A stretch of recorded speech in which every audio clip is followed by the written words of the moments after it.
Good morning, everyone, and welcome to our webinar. We are going to give people a few more seconds as they funnel in, and we'll begin shortly. In the meantime, Chin, look at the size of this plushie which just arrived at my home. I mean, it's much larger than the other ones I have down there. How are you doing, by the way? Yeah, I'm doing great. Thanks. That's a pretty cool plushie. I don't think I got the big one, but I do have this very cool hoodie. Yeah, ScyllaDB hoodie. So thank you to the people at ScyllaDB for arranging that swag. Some awesome swag. Much appreciated. But yeah, it's great. It's great over here in Australia in the future. Once again, it's another great day. Once again in the future. Yeah. Good to see you again, Felipe. Yeah, I always feel it's weird to talk to you. Like, I don't even know if you have already slept, if it's too early for you. It's so different. We are so far away apart from each other, but yeah, cool. In the meantime, guys, please let us know where you are from. Thank you so much for joining me, Chin and I today here. Let us know in the chat where you are from and how excited you are for today's presentation. All right, cool. So I see some people, lots of people have joined it already. So hi everyone and welcome. Before we get started, I'd like to quickly review a couple of housekeeping items. We do welcome your questions, and please use the Q&A button located at the bottom of your screen to ask your questions. And remember, you can enter them at any time during the webinar. You don't have to wait till the end, and we are going to do our best in order to address your questions during this session. All right? Also, please note that today's webinar is being recorded, and we are going to email you with a link to the recording and the slides following the event. So, before we actually get started, we are going to push a quick poll question to your screen, where we are asking, how much data do you have under management of your OLTP real-time database? And the options we have is less than a terabyte, 1 to 10 terabytes, 100 terabytes, and beyond 100 terabytes. Chin, I don't know which answer would you pick? How much data did you ever manage for a real-time database? For a real-time database, I think I'm in the lowly terabyte sort of category, maybe like around around 5 terabytes from memory. But yeah, I haven't really. It's a lot of data still. Yeah, it is a lot. Like it's it makes migrations fun, and schema upgrades and version upgrades fun. Definitely, I think that's fun for all databases, right? Yeah, no, definitely. Unfortunately, no one. That's not yet a problem solved around the industry. Yeah, but yeah, it's definitely fun, especially for migration. It can take quite some time. But yeah, all right, guys. Thank you so much for those answers. And with that said, let's get started. So again, guys, welcome and thank you so much for joining us today. My name is Felipe, and I will be your host for today's webinar on developer data modeling mistakes. So this webinar is the second one from a series we are making to demonstrate how the path from a relational world to a NoSQL database, how it looks like. Why data modeling? Well, I often say that getting your data model correctly is one of the hardest aspects when it comes down to transitioning to a NoSQL database such as ScyllaDB. And today, Chin and I will discuss what some of these misconceptions and mistakes look like. All right? So this is the goals. Those are the goals of our webinar today. A quick intro about ScyllaDB. If you're not familiar with it yet, ScyllaDB is the database behind Game Changers, which are organizations whose success depends upon delivering engaging experiences with impressive speed towards its end users. So ScyllaDB was built with a close-to-the-metal design that squeezes every possible ounce of performance out of modern infrastructure. This, in the end, translates to predictable low latencies, even at high throughputs. And the goal that me and Ching have here today is to effectively also demonstrate, well, eventually demonstrate those numbers down to you. And with such a consistent innovation, the adoption of our database technology has grown to over 400 key players worldwide. Now, Ching, you have asked me the other day about potential users within the crypto, blockchain, stock exchange market using ScyllaDB. And here I think crypto.com is a great example of an organization doing this. We also have as a customer investing.com.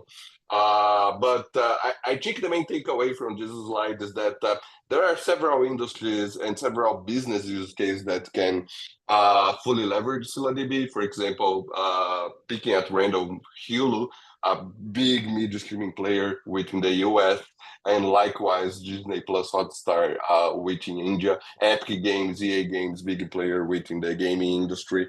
So typically, most organizations out there that typically will have a use case that's a perfect fit for ScyllaDB, and it may simply be that you don't know it yet. So, quick intro about us, guys. I am Felipe, and my main role is to work closely with users during their ScyllaDB journey, during their evaluation. I gather requirements, I offer consultation, and ensure that ScyllaDB is the right solution for their needs.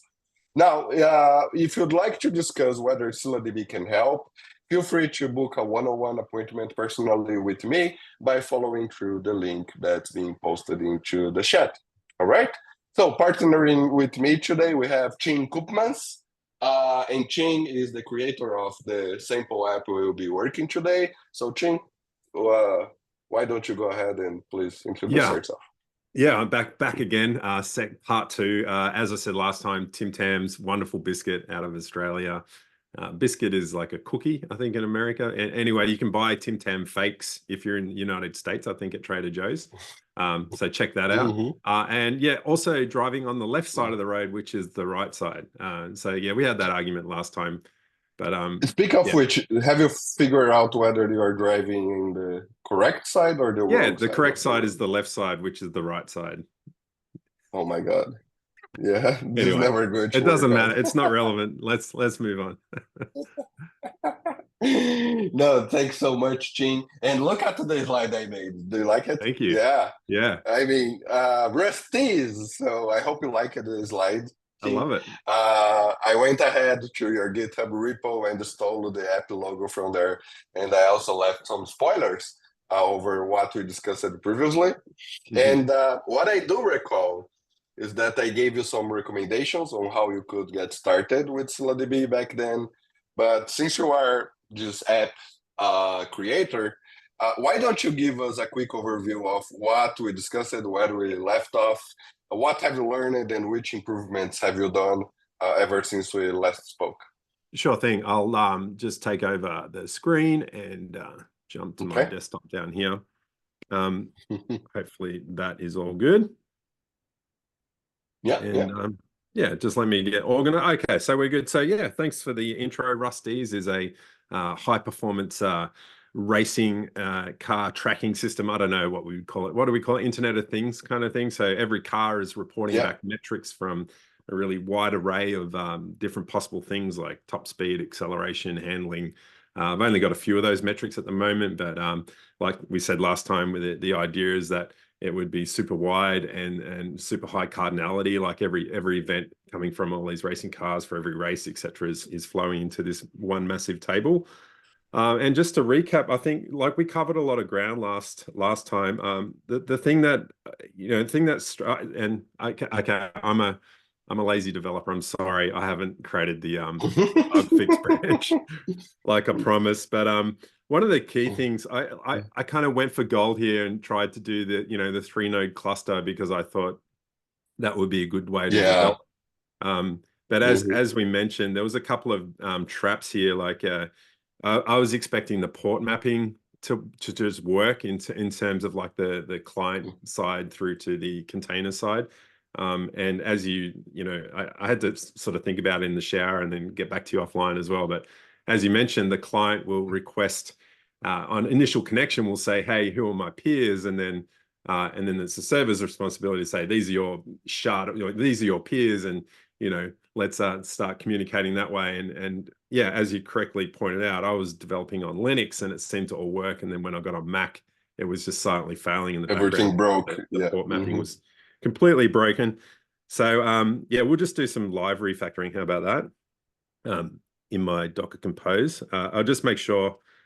I'm pretty sure everything is down from last time. No, Yeah. it's not. Okay, And I'll just while we are waiting, I mean, that was, I think, the main takeaway from our last, one of the main takeaways from our previous conversation, right? If you want to get started with ScyllaDB, I mean, you start small in your laptop, single node, because ultimately, right, I mean, you will develop your application, see if everything works as you would expect, and then you move it to a proper production environment or something similar later on. yeah, exactly right. So so what I just did there when you're talking is I just changed. I've just got the single container running called ScyllaDB1. You can see that it's starting up again. And I know now that I need to wait for that initialize message, which is typically when we know it's up and running. So we'll just wait for that. But I've used a single port map 9042. It's only going to be a single host now, or a single node, I should say. And there we go. It's connected. The other thing that I learned last time was we could use the Cassandra drivers, which was cool. And I think I was confused about what username and password, but you said to me that we can just do whatever because authentication isn't actually enabled in this. So is that I can Yes, just correct. I mean, I can just do that, we right? have, So if yeah, I but just just as a reminder, it's not enabled by default. It doesn't mean that we don't support authentication or TLS or whatever. yeah yeah Right. So yeah, by default, just authentication is disabled, so you can get started up and running real quick. Yeah. yeah, so that's cool because I wasted a bit of time looking for the username password because I didn't know it, and I didn't know that. So yeah, it's good to know that it can be configured, but any old thing will any old thing will do when you're in development mode. So it's all good. So yeah, I have the container running. What was the other things that we started to? Oh well, I probably need to change the way I connect. That would be the obvious Yes, thing. your So connection string. I think, yeah, we said no, we don't need a connection pool. So look at this, we're just clearing everything up. And that we would just, well, we're only going to need one. Okay. So in fact, I don't even think I need an array anymore. I think I could probably just do no node or something, couldn't I? Is that a thing in Rust? No node. Yeah, I think I can just do that. No. Oops. Yeah. You pass a I string. Yeah. think that should work, right? So yeah, so pretty sure that, yeah, that's right. So just the host name would be yeah, obviously the broadcast IP and the port that we've just recently mapped. Which is which is 9042. currently bounded to your local host. Yeah. Yeah, yeah. So I think that'll work. And then that's right. Then we sort of started getting into the schema side of things. And actually one of the things I'm very proud of this, Felipe, in the time since I've completed some university courses and Good. and so I feel like I know more information and I can almost anticipate where I'm going to go wrong. But one of the things that sort of stuck out to me was when I was doing this course, the data modeling one, I had this sort of epiphany where, and let me just see if I can find it. I know, yeah, we got it. It's something like in, oh yeah, the recap, ScyllaDB versus relational. And by the way, university is really good if you're just getting started. I think it's a good idea to do these courses because yeah, it's going to reinforce some of the stuff that we're going through today as well. You But this, know, just to promote a yeah, bit of my of myself, I just completed recently 3 years of ScyllaDB. So guys, please follow me on my LinkedIn. But what I really want to say is that I've been now here for over 3 years in this company, and my entry point, the way I started learning about Scylla, was really via ScyllaDB University.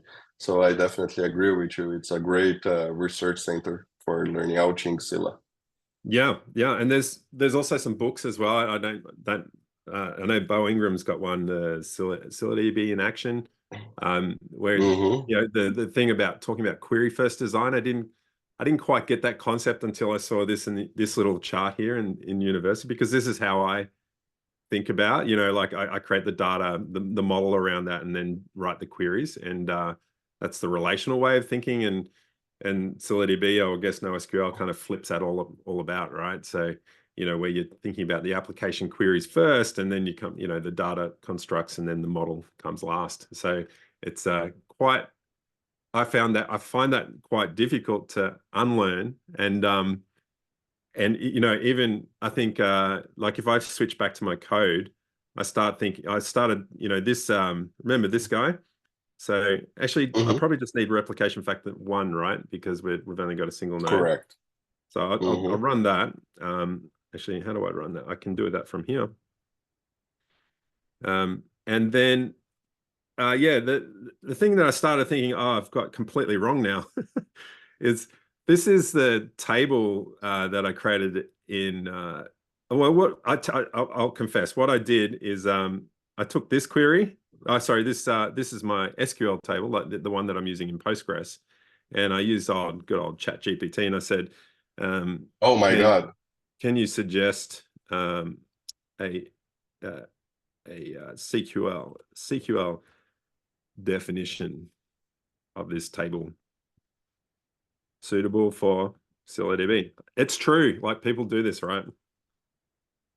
Hands up, like in chat if you do this. Well, you just did it, so I Come have on, to concur.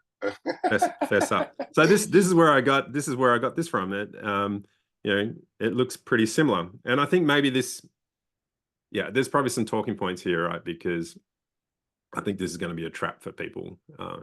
It's definitely a bias, like thinking, oh well, this just looks like that in CQL, and away we go. But yeah, it's not right, is it, You Felipe? know, you have spoken a lot, and the first thing I want to say is that I'm disappointed with you because you only mentioned Bo Ingram's book. You haven't mentioned my book, which is not only me. Sorry, I you've got a wrote book it as with well. Sencha and Sarna, yeah. So I expected you to have read it by now, so you could at least have It's on my referenced it list. It's throughout on my this list. webinar. Yeah, thank you. But it's a good book, not just because I wrote it, but the feedback we've got from the community and other individuals who have read it, they also liked it. But moving back to our subject uh, at hand, I think the first thing I have to point out is that, guys, I believe this is one of the reasons why, at least for now, yeah, AI is not going to replace humans. Because basically what it did was something like a direct translation from what you had in Postgres to ScyllaDB. But yeah, it doesn't necessarily translate that mindset change you were pointing out, right? And yeah, in the meantime, I see you basically playing with AI. Yeah, they should, AI, GitHub Copilot should do a ScyllaDB University course. But You know, it's wrong. yeah, It's wrong. it, I mean, it's a valid table, so it's Mm. not necessarily wrong. Well, that's true. I mean, I can create It's that and write data to it, but you know, when I started exactly. getting into it, it's like all the queries are just like that. Yeah, not happy.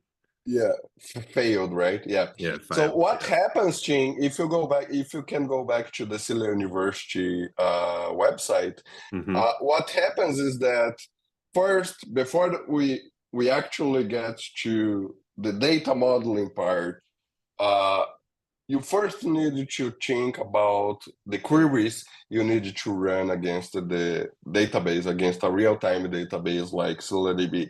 And why is that, right? The reason is because when you switch to a database like ScyllaDB, you want your queries to complete as fast as possible. So you want to get the queries your application needs to answer and strictly come up with a data model which is suitable to efficiently retrieve this data that your application is querying, right? And so, which leads us to the next step, which is rather than taking a look into the data model that AI came up to you blindly, let's revert back and let's take a look into the queries you are trying to run. So then we can come up with an appropriate data model suitable for all of those. Yeah.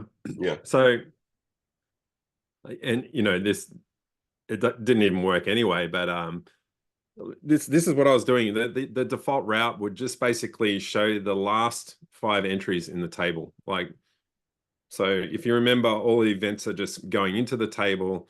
And from Postgres, I was just saying, give me the drive name and their top speed from that racing car metrics table, order it by last updated timestamp, which is indexed in Postgres, and just show me, limit 5, just show me the last 5 rows. Or give me the first 5 rows, I guess, but it's a reverse order because order by last updated descending order, not natural order. So anyway, so the idea there is just that I wanted to query. It's not really doing much in reality. It's just that feel good. It's almost like just tallying the records and seeing that stuff is flying through in real time. So that was the point of this query. So yeah, and I've got others there, but I think that's a starting point anyway for the app. And then you get an error, right, saying that order by is only supported when the partition key is restricted by an equality or an EN clause. I see. Yeah, and then I started to Google that, and I was like, oh, you get, it's yeah, things are getting too dark. Yeah, it's like, okay, I need to speak to Felipe. So yeah, there are 2 things we have to discuss with regards to this error and also this query you are trying to run. Let's start with the latter. So this query you are trying to run is not necessarily a good query.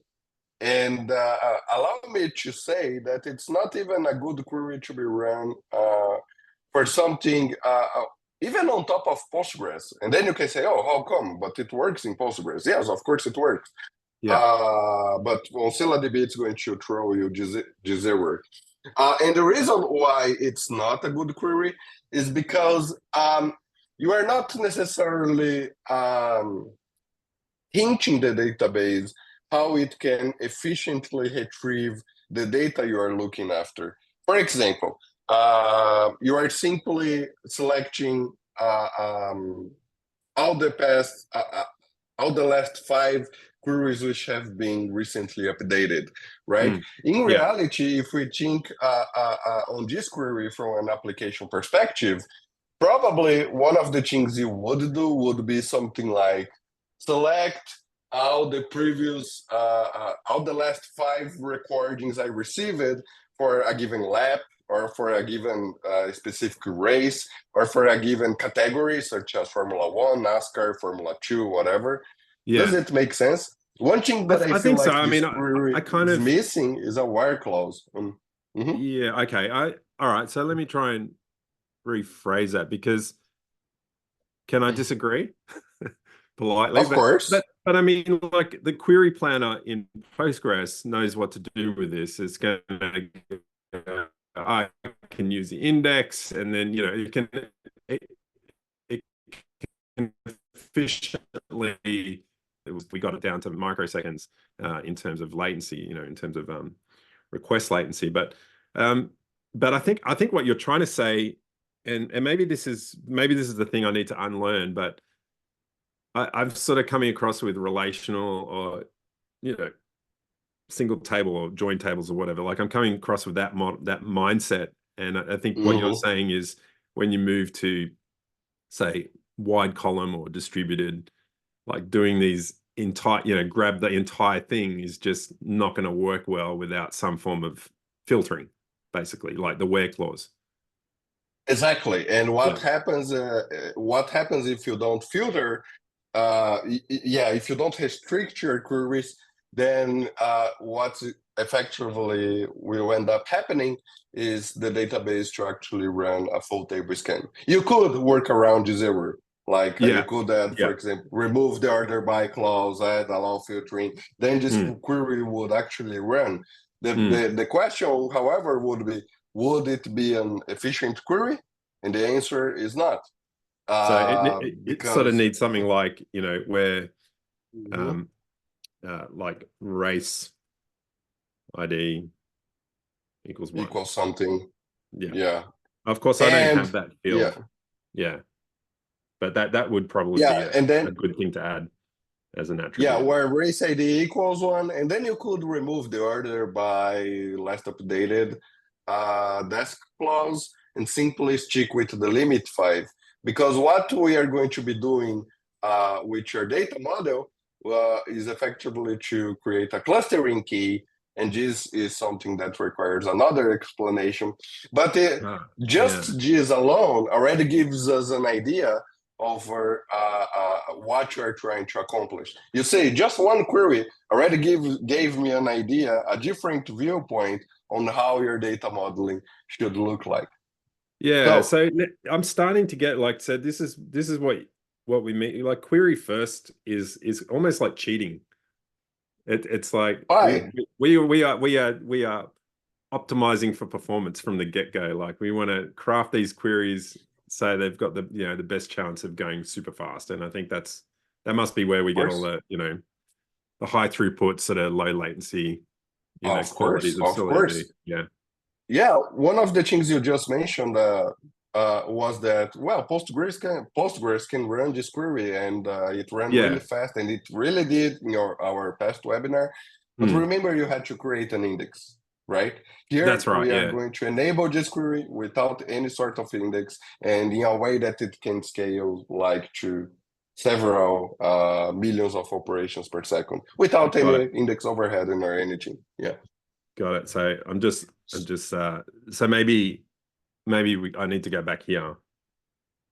Yeah, this is again your Postgres schema. You probably want Sorry, the this other there. tab. Sorry, I'll close that so I don't get confused.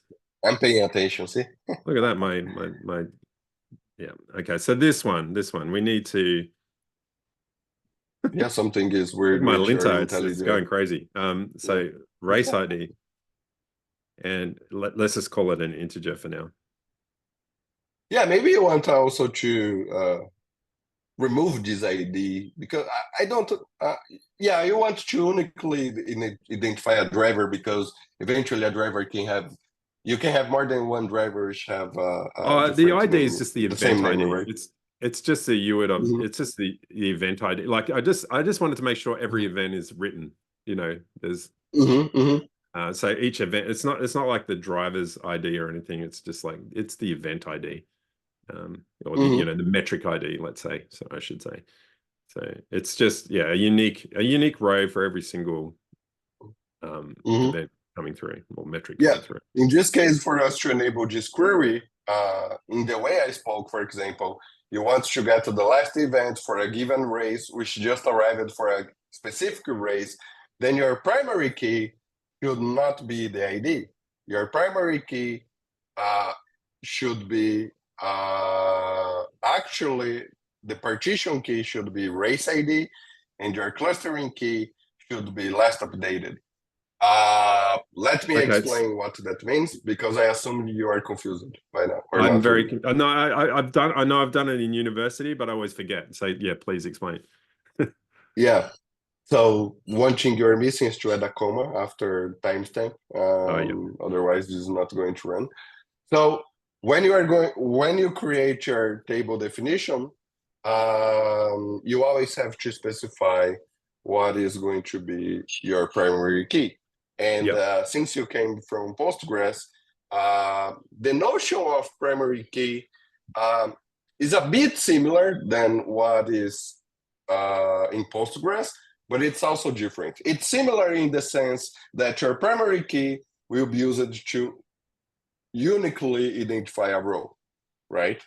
But it's different in the sense that effectively, when you define a partition key, you are also telling the database how it should shard your data, because the first field, the first column that you're going to specify as part of your primary key is also known as your partition key. So how the database should be partitioning your data across your distributed system. And the other columns are known to be your clustering key, which is effectively the way data should be sorted within a specific partition. So you probably have learned in ScyllaDB University that ScyllaDB is a wide column database. What does a wide column means? It's effectively an evolution of a simple key value, right? So we support something like key value, where several records can be within a single key grouped all together. So a clustering key would be a way for you to group several records, in this case, under a single race ID. So all that explanation, to summarize all this explanation, I want you to write down primary key, and just then like open this. parentheses. Yes, Primary key. Yeah. And then race ID, which is the column we came up with, right? And then comma, last updated. So race ID is going to be your partition key. And last updated is going to be your so this is partition key. That's and then I think there was also like you could do compound keys and stuff as well, like by something you like could. that. Right? Again, this will ultimately depend on your querying access patterns, right? So at this point, we should have fixed one of your queries. So I don't know which adjustments you need to do to your code in order to make it run. Do you want to run through this now? Yeah, we could have a crack at it. I think I've already created the key space. So if I just run this create table, so that should all be rigged up. And then I can't even remember how to start this thing. I think I just so I just had a brain fade there. Oh, you know what? No, stop. Okay, I think we're gonna have some errors. Oh my god. Yeah. Because you haven't updated the the writer needs to be ID. fixed, right? So, so the writer was working before, but we obviously need to fix that now. So we want to insert into do we have to get the same? I'll keep the same order. Driver name, race ID. So I need to add that. No, it doesn't have to be the same order. Only after you bind the statements. It's just me being a neat freak, you know. Yeah, but you are better off adding race ID first, because otherwise you're going to be lost. It totally would make sense, wouldn't it? Yeah. But anyway, I get it. And then you have to fill in the third field with a 1, I guess, right? Yeah, we'll just chuck a 1 in. Can I do that? Don't know. I think I might have to convert it. Oh no, it's an integer, right? So I should just be able to do that. Yeah, integer. So does that work? Soon find out. Let's see. Yeah, it's right. It's not broken. You know, the other thing I might do here is because that's just annoying. That warning is annoying. I'll just get rid of that as well, because I'm not using sleep. Okay, so that's writing in there. Now, if I remember correctly, we just go to localhost 8000 from memory. Let me just get into Chrome. Yeah, this guy. Oi, it works. You see, it works. Yeah. That wasn't working before. Yeah, and look at the latency. Microseconds, a few millis, it makes sense. It's running your laptop. But see, it works. That works. Thank you. Yeah. Yes. It's not updating though. It's not updating though, because Why is that? because the clustering order is descending. descending. This is So natural you are order, right? always So reading. it's the first. Yeah, So how do we yeah. fix that? Can we What fix you? that? Yeah, go back. Yeah, it's possible. So stop the app, go back to your schema, Mm-hmm. and then you are going to add. Yeah, after the primary key part. No, no, no, Does no, that? no, no, not that. No. No. Yeah, add another line. Oh, yep. Yeah. Comma? No. No. Yep. Got it. Yeah. Got it. Sorry. Yeah. It's just all this You are going. autocomplete. No, actually, after the before the semicolon. I'm sorry, Jim. Yeah. Before the semicolon, write with clustering order by. Ah, yeah. This Yeah. thing. Yes. Yeah, last updated, and then Ooh. you want it ascending, no? Or descending? I don't remember. Descending, yeah. Because Descending? Okay. ascending would be natural, yeah, default. All right, how do I drop? I Yeah. know I've got it. Yeah, I can just drop a table. Yeah. Mm-hmm. Sweet. Rerun that guy. Yeah, that Awesome. was cool. I didn't think I would remember the with clustering order by clause from my head, from the top of my Hey, head. but that ChatGPT, this is Copilot, so it actually came through with the goods. I mean, yeah. Nah. See, Thanks, better than thanks, AI here, thanks, folks. thanks, GitHub. It's awesome. Yeah. All right, so if we run we run that again and just go back to that query after it's booted up, not booted up yet. There we go. Should be there. Hey, okay. Yay, Very we nice. did it. Yay. Okay, let's commit some code, huh? Yeah. Fix the first drastic mistakes. There you go. You know, gonna make All sure. right, but I assume we also broke several other queries, right? Oh, everything else was already broken though. Oh, So do you okay. want to get into So we that? haven't broken it. Yeah, Of we'll get course, we'll, that's we'll get what we into are that. doing here today, right? I'll just stop that so my laptop doesn't start smoking. But my main question is, before you actually move forward, Hmm. do you understand what happened here and how I fixed it? Yeah, I Can do you actually. elaborate? Because like I said, did the university course. I sort of intuitively felt something was wrong there, aside from the app just complaining that it couldn't do the query. Mm-hmm. This was a bit confusing until you re-explained it to me, but it makes sense. So this is the petition. This is the petition key. This is the clustering key. And yeah, this basically sorts. Yeah, so if you want to do things like sorting within the cluster itself, that's fine. I know that it's natural sort by default, which is why we had to chuck this in at the end. Yeah, yeah. And And yeah, when you say I get that. sorting, Yeah, it's sorting waiting a partition. Yeah. within the petition. Yeah, so petition Yeah. first, clustering second is the way I should think about it. Mm-hmm. Yeah. And then you can have more than one clustering key. I mean, the possibilities here are endless, right? It depends on your query access patterns. I have seen only one query, so I gave you a recommendation for a single query. But that's why I'm saying let's take a look into the other queries so we can see. Probably we might need some additional adjustments. Tweak that a bit. Yeah. Okay. All right.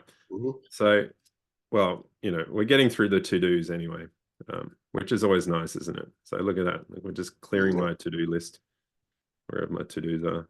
Forget. With the help of AI. We With need the help to of come AI. up with an acronym for, AI for Felipe or something like that. Yeah, I've just put this here for myself. This is not really a thing on the Scylla side, but I'm just being kind of lazy here. I'm just using tuples to assign the results, but I'd probably go for create a struct that represents this data. But anyway, that's just me being lazy. It works. So the next one. Yeah. It's weird. I would always think that creating a struct would be the lazy way of doing things, because it effectively, after you want to update your data model, things are much easier once you have a struct, right? Yeah. I think yeah, it definitely, like that's a refactoring thing I would do anyway. I'm more like just get it working first and then make it pretty later. Yeah. So the next query, which I think is probably broken, it's the max speed max top speed for a particular driver. So Interesting. Mm-hmm. it would look like this one. And it's going to fail badly. Yeah. Well, I'm not running either, so maybe if that would help if I was running the actual app. Make sure it's still running. So it is. Yeah. Yeah. Yeah. This thing, to be honest, is just annoying. I just, how can it be correct but invalid? It's yeah. Anyway, Mm-hmm. I think we've had this argument already. So Yeah, something like yeah, it's correct but invalid, and then you throw me an error, right? so So go away, mhm. noob. Don't even bother talking to me like with your but beautiful queries. but but before you simply give up simply because it's gave you an error you could not understand. I mean, if you read the message the database is telling you, you will understand what it is exactly trying to say to you. Cannot execute this query as it might involve data filtering and thus Yeah, may have unpredictable performance. yeah, If you want to execute this query despite the performance unpredictability, use allow filtering. So yeah, effectively, the database is protecting you, right? yeah. I take it back. I mean, yeah, if you did this in Postgres, you just get slow query log and be left to fend for yourself. And you have to find Exactly. And at least this is stopping it pretty early on in the process and giving us a good idea, I guess, of why. And you know, if you really want to, like, this is here be dragons, right? Don't do this. mhm. Don't ever do this in I mean, production. So I'm not going to use allow filtering. It doesn't. It seems like not the right path. So let's well, get it. there's a very common misconception to Yeah. whether to use allow filtering or not. It's not necessarily bad. Okay. Um, it's not necessarily bad if allow filtering is used correctly. Mm. For example, let's go back to your query Mm-hmm. and you switch back to the code. Mm-hmm. Yeah, so the query you are trying to run It's just here. is okay. Select max top speed, so you want to retrieve the maximum top speed which a given driver has ever recorded. Yeah. So in this case, yeah, one of the things we also need to do is to ensure that a driver is also a partition key Mm. for you. One Mm-hmm. thing we could do would be, for example, to create an index Mm-hmm. on the driver's name. That's one possibility. Sorry about the puppy barking. Another another possibility would be for you to create a separate table to fulfill this query. Yeah. And a third possibility would be for us to expand on the previous data modeling we've already came up with, Mm. and in order to fulfill this query. So in order, instead of running where driver name equals something, you could run maybe where race ID equals something and driver name equals something. Then, I mean, you do Yeah. have several possibilities on how to fulfill this query. Which one is better? Mm. Perhaps the simplest here would be simply to create an index on the driver's name. I Okay. mean, if you But want to get mhm. okay. Yeah, I'm happy to do that. Should but is it kind of silly not to use your partition key in your queries? Like just ignore or if I create an index, I overcome that because I think in the course it creates like the materialized view or something, doesn't it? Yes, Yeah. yes, yes. So when you create an index or a materialized view, what effectively ScyllaDB does is that it will, under the hood, create a view, which is like a read-only table. You cannot write directly to the view.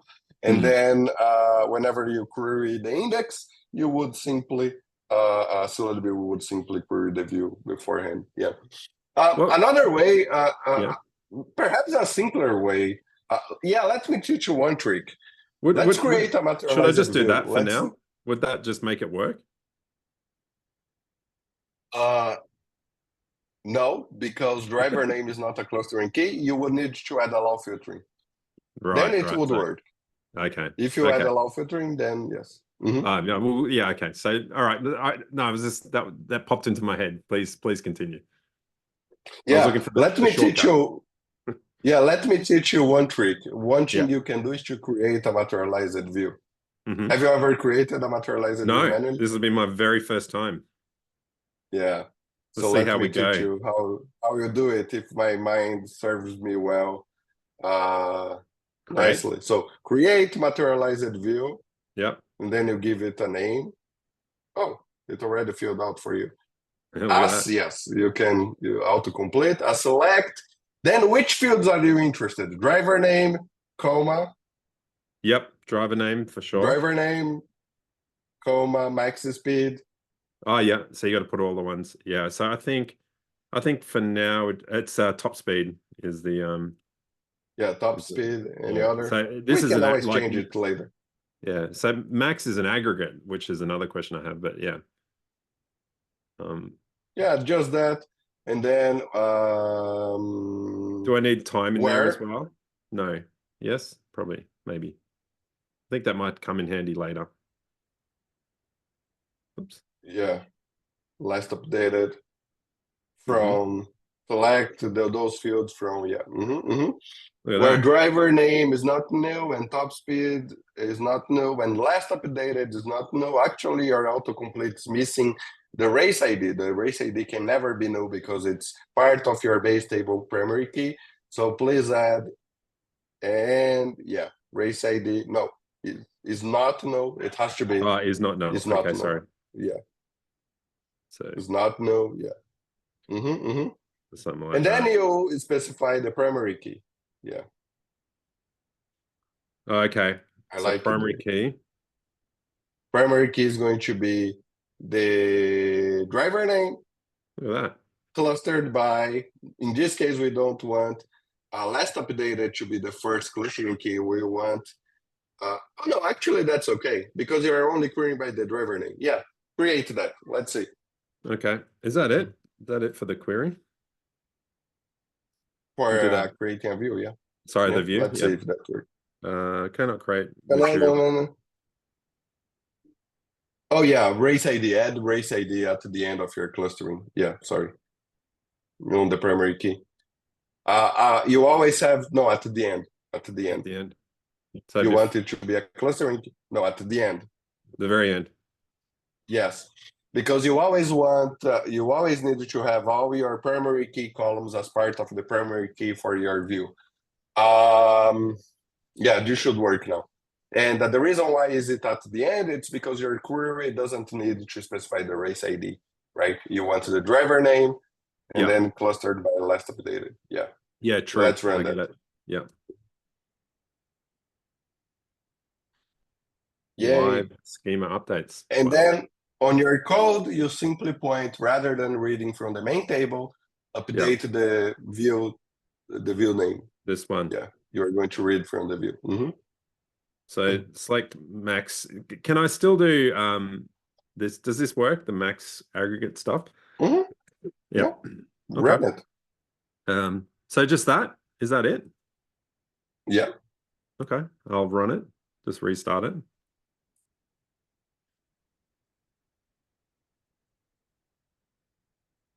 Writing. Ooh.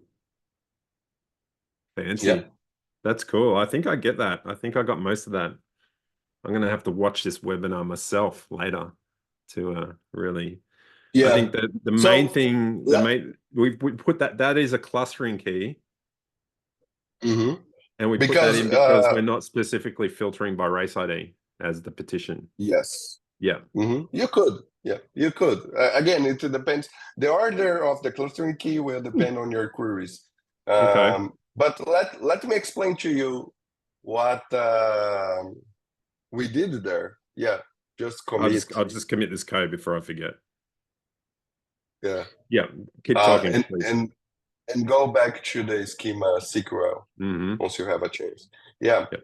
So one of the questions you may be wondering is, wouldn't it be simpler if I created a simple an index? That's an option, but the problem with the index is that later on, if you want to run, when you create an index in ScyllaDB, it allows you to run equality kinds of queries, such as you would be able to always retrieve data for a specific driver name, but not, for example, filter it from within a specific period of time. For example, give me the top speed that this specific driver name recorded within the past 7 days. With an index, you could not do that. But with a view, you can do that because we have the last updated column as part of your clustering key. So in the end, it depends on your queries and what you are trying to do. An index would serve the same purpose, at least for this query, in this case. I wanted to show you a different way so you actually learn something new. I like it, but the index is also materialized view under the hood. Is that right? Have I got that around the right way? Yes. Yeah. Yes, but you end up with that anyway, but it's like it hides the semantics, I guess, of creating the materialized view if you create an index. No, not really. Still the same. So even though a view and an index will end up creating a materialized view under the hood, the way their schema is constructed is different. Okay. So a materialized view is always a copy of the fields you specified in your select clause, plus the primary key fields of your base table. It's always a copy. An index will only contain the partition key and the clustering key columns, a reference to the partition key and the clustering columns of your base table. So if you ask me from a storage perspective, an index is much more efficient. But from a querying latency perspective, a materialized view might be more performant than an index. Got it. And writes are cheap. Writes are cheap, right? Yes. So it doesn't matter. Yeah. So you don't have to worry about the overhead. Well, it's a consideration, but it's not going to. It's the write path is quick. The read path is what we're trying to optimize for. Yes. With the materialized view. Yeah, got it. Clear as mud. What else? Well, I think we're ripping through, and I think I've only got one more query here. Okay. Max speed for driver in a time frame. Okay, so it's similar to what we had before, but I think this is going to work if we just, like, my intuition here is who came from the future now? But I think like if we just do that should work. Yeah. I'll just restart. So we're you solving. See how I know developers? Solving. I always know what they have hidden in the back of their minds. Man, I think you solved it. Yeah, you should be charging for this. I will send you my Wire account later. Send me the bill. So this is just like saying I want to see some people in the max speed of this person in the last 5 seconds. Oh, by the way, I think we haven't changed the clustering order, right? Is that it? Yeah. No, what have we done? What did we do? Wouldn't it just take? Does it take the clustering order that's in the source table? No, it's different. You also have to specify it there. So is it just this sort of thing with? There we go. Same thing. Oh. How do I drop a view? Drop materialized view name. Okay. Demo.blah. So if I can do that live, right? Sorry, database. Well, yes. Look at that. That's fancy.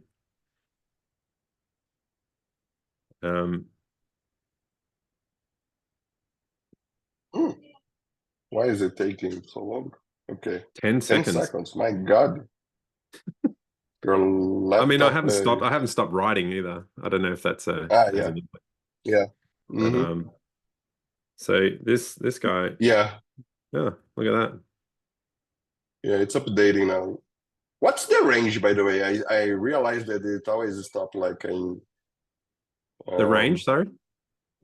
the range of values you are inserting because it never gets past 300. Oh, it's, I think, sorry, I get you. No, I think it's like just a random number between 1 and 300. Yeah. It's in the writer, isn't it? Yeah, Hmm. down here. Is this what you were expecting to for this query to retrieve? Just for me to ensure we got your Yeah, data yeah, that's modeling it. correct. That's you've fixed all my all my immediate query concerns. Like I've left some to-dos because I'm pretty sure prepared statements will go quicker. Hmm. Based on Yes. my reading, but I know we're running out of time. And Yeah. So why don't we do this? mm, Save those questions, and yeah, then they're in here. Yeah. and then we can come up with the third part of our series where we should be walking through those questions, and most importantly, Chin, all those changes we did, they made your application work, but were they good for the performance? Will they scale after you insert, I don't know, 1 TB, 5 TB of data? Yeah. So also in our upcoming webinar, we may want to um, touch base on those aspects, right? Monitoring, etc. Yeah, Blah blah blah. absolutely monitoring, because I want to get beyond, just putting a timer around a loop. I'd love to see what the actual, read write performance is, like latency, throughput, all that sort of Exactly. stuff. Yeah. Hmm. We all And do. Yeah. So I think that's a good wrap up for us today. We mm, discussed a lot, walked through the basics of data modeling, fixed it, and I hope you realized how AI was wrong. Look at all the changes we've done. yeah, but it helps out too, like it's not all bad. Like I think with known, like syntax and stuff like that, it does a pretty Can good you job. can you please stop trying to get rid of me to AI, please? But We Ching, we need you. yeah, before we wrap up, I mean, I would like to invite you and also our audience to some of our upcoming events. So, for example, we are going to have an upcoming masterclass where we are going to be touching base on event-driven applications, and I will be personally be speaking there how to use ScyllaDB along with a microservices distributed architecture where you have uh, Kafka or a Red Panda a processor in the middle is streaming data from your microservice, several microservices to your database. And also our upcoming virtual workshop, where I also will be there presenting how to use ScyllaDB along with change data capture. So how to get data from one place to another using change data capture, an introduction to our ScyllaDB alternator, our DynamoDB compatible API, and all the things you need to know about ScyllaDB performance.